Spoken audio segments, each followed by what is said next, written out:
Have you ever felt lost in the world of prepositions? You're not alone. Many people find these small words tricky and confusing.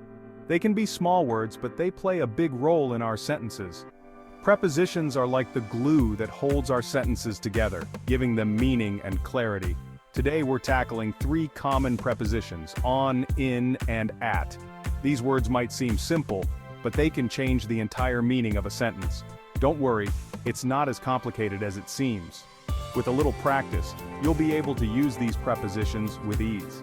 Prepositions help us understand the relationship between different words in a sentence. They show us how things are connected and where they are in relation to each other. They tell us where something is or when something happens. For example, on can indicate a surface, in can show something inside, and at can point to a specific location or time. Think of them like puzzle pieces that connect the different parts of your sentence. Just like in a puzzle, each piece has its place and purpose. By the end of this crash course, you'll be a preposition pro. You'll understand how to fit these pieces together to create clear and accurate sentences. You'll know exactly when to use on, in, and at, making your English clear and confident. Let's get started. We'll dive into examples and practice exercises to help you master these prepositions. First up, let's explore the preposition on. We use on when something is touching a surface. Imagine a book resting on a table. The book is in direct contact with the table's surface. We would say, the book is on the table. Here are more examples. The picture is on the wall. The cat is sleeping on the bed. I put the plate on the counter. Remember, if it's touching the surface, use on. Now, let's move on to in. We use in when something is enclosed or surrounded by something else. Think of a pen inside a box. The box completely surrounds the pen. We would say the pen is in the box. Here are more examples. The milk is in the refrigerator. The children are playing in the park. I keep my clothes in the closet. If it's inside and surrounded, use in. Finally, let's learn about at. We use at to indicate a specific location or point in space. Think of meeting a friend at a coffee shop. You are meeting at a specific location. We would say, let's meet at the coffee shop. Here are more examples. The bus stop is at the corner. I'll meet you at the entrance. We're at the movies right now. For specific locations, use at. Section 5. Tricky transportation, on a plane versus in a car. Prepositions can be a bit tricky when we talk about transportation. They can often confuse even the most seasoned English speakers. For example, we say on a plane but in a car. Why the difference? It all comes down to how we perceive and interact with these modes of transport. We use on with planes, trains, and buses because these are larger vehicles that we typically board at a higher level. Think about it. When you board a plane, you often walk up a set of stairs or a ramp. The same goes for trains and buses, where you step onto a platform or stairs to get on. This act of stepping up or onto something is why we use the preposition on. It signifies that we are getting onto a higher level. However, we use in with cars, taxis, and smaller vehicles because we get inside a closed space.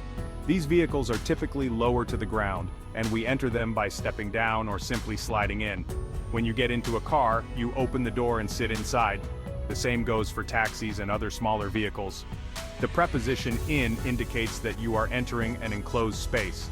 So when you say, I'm flying on a plane to London, you're using the correct preposition because you're boarding a large vehicle at a higher level. On the other hand, when you say, she took a taxi and sat in the back seat, you're also correct because you're referring to entering a smaller enclosed space. Remember these transportation tips and you'll never mix up your prepositions again. Section 6. Time for tricks on, in, and at with time. Let's dive into how these prepositions help us navigate through time. On, in, and at aren't just for locations. They are essential tools for expressing time accurately. We also use them to talk about time. Understanding their usage can make your communication much more precise.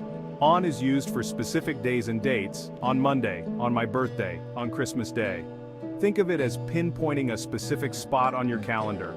In is used for months, seasons, years, and periods of time in October and winter in 2024, in an hour.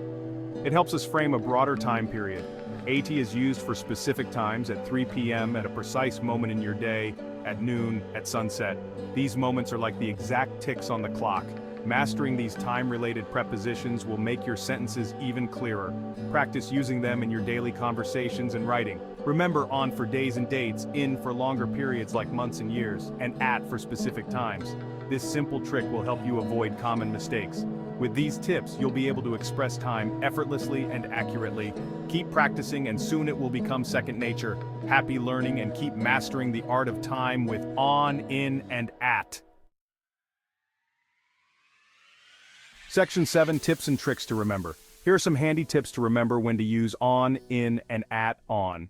Think of something resting on a surface. In, imagine being enclosed or surrounded by something. At, picture yourself at a specific location or point. Keep these visual cues in mind and you'll quickly get the hang of it. Section 8. Practice makes perfect. Like anything else, mastering prepositions takes practice. Try these exercises. Write 5 sentences using on, 5 sentences using in, and 5 sentences using at.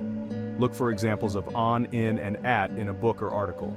Pay attention to how prepositions are used in everyday conversations. The more you practice, the more confident you'll become. Section 9.